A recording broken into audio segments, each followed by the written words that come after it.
What are they laughing at? Well, congratulations, Biden-Harris. You've just made America the laughing stock of the world, and Africa in particular.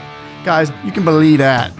Who disagrees with the submissions just made by the Honorable and the Apia Kubi that all the 275 are in support of the bill? Anybody who disagrees, be on your feet and I will recognize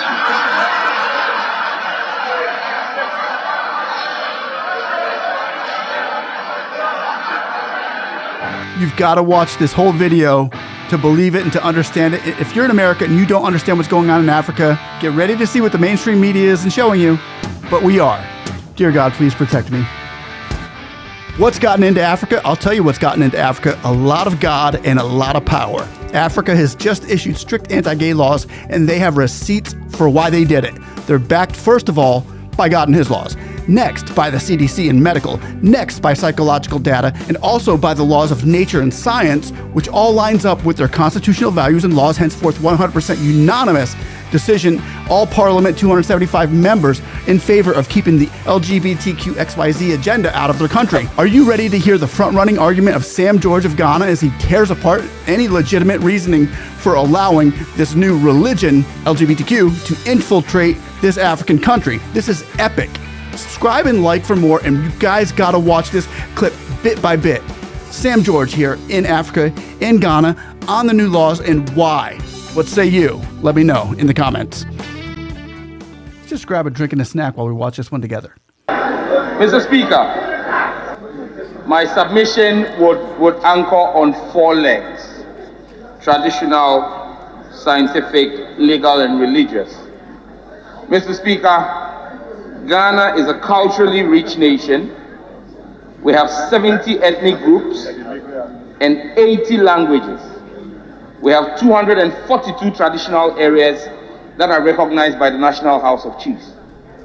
Mr. Speaker, we throw an open challenge to proponents outside of this house, since there's no proponents in this house, of LGBTQ rights, to show us one Ghanaian traditional language or one Ghanaian traditional area that accepts and supports homosexuality. Language is an identifier of an ethnic group. And when you take all the 70 Ghanaian languages, over 70 Ghanaian languages, each one of them has words for things that are natural to the people. Things that are alien, they don't have words for them, they have descriptions for them. So when people say that the white man brought us Christianity, for example, it's incorrect, because when you take our local languages, we have names for the supreme being and names for lesser deities. In Akan, we have Odumankuma Nyankupon, who is the supreme being, who the Hebrews call Yahweh. Or in Ga, we have Atana Anyumo. So God is not a new construct to our language. But when you take things like computer, which are new things to our language, we call it Abefo Efidie Enchi. It's a description. When you take telephone, we call it Ahumatrufu or something, a description. And when you take homosexuals, we call them Kojo Besia, Kojo Aoya Ninyama Tise Besia. It is a description, simply because it is alien to our language. And so when it comes to tradition and our culture, these are alien to our culture.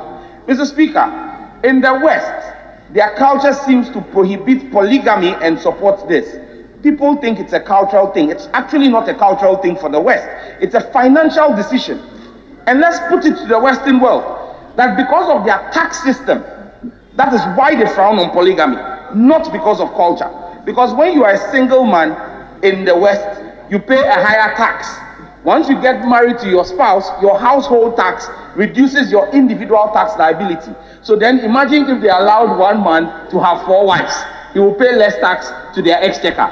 It is about money for the West. That is why they have criminalized polygamy. It's not about culture. And so they should not follow money and ask us to accept something that is culturally reprehensible. Mr. Speaker, let me go to the legal part.